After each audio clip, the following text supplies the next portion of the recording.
Yak it to me. Try Yak it to me with no ads.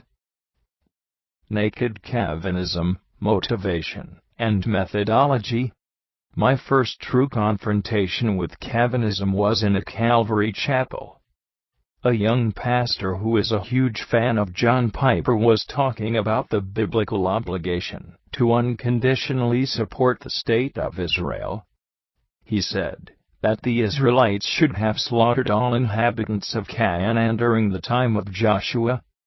According to him, the current Palestinians are their descendants and Israel has to deal with them because they failed in the past to carry out the genocidal commands of their deity.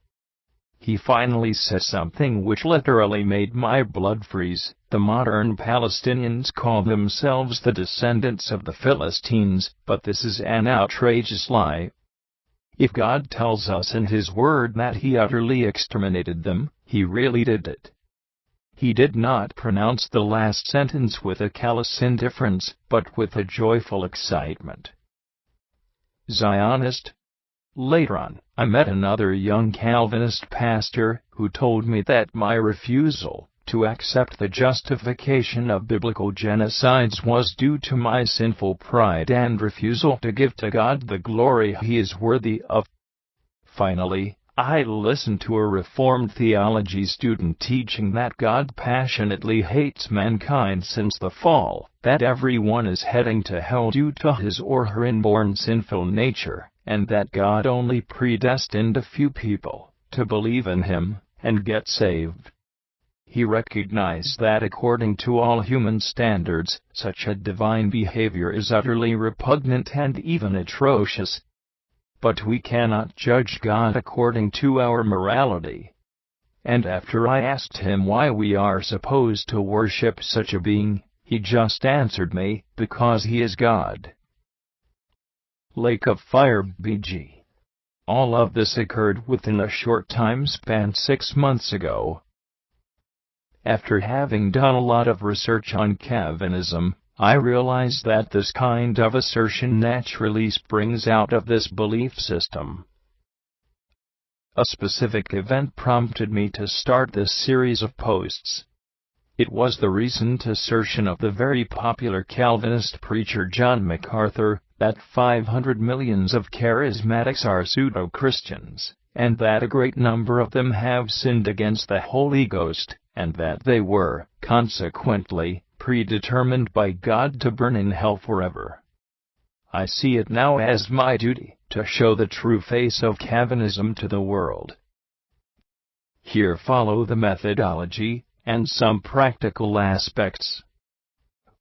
1. I think it is fair to say that Calvinism cannot really exist without biblical inerrancy.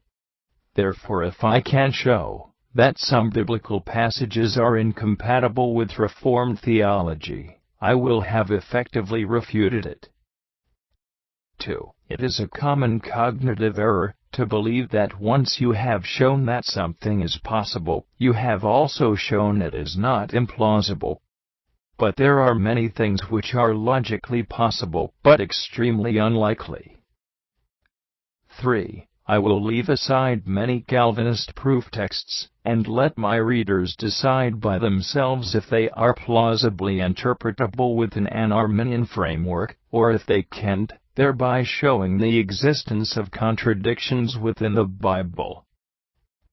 For example, let us say that the books of Hebrew and James are incompatible with divine determinism. This leaves two possibilities. A. The books of Paul are not at odds with Arminianism. B. The books of Paul teach Calvinism, which in turn shows that biblical inerrancy is false. In both cases, Calvinism is wrong, or utterly implausible. 4. I will use many philosophical arguments too, even though I am well aware that this won't move hardcore fundamentalists who hold the self-refuting view that philosophy is a folly. 5. I shall also argue that Calvinism is completely unlivable. There are no true consistent Calvinists out there, even if some are dangerously close to achieving this. 6. I am going to use extremely hard words against Reformed theology, but I want to be clear. I try to love all Calvinists as my fellow human beings. Therefore I won't tolerate personal attacks against Calvinists who are going to comment on my blog, unless they behave like assholes. Brought to you by Yak It To Me. Try it now with no advertisements.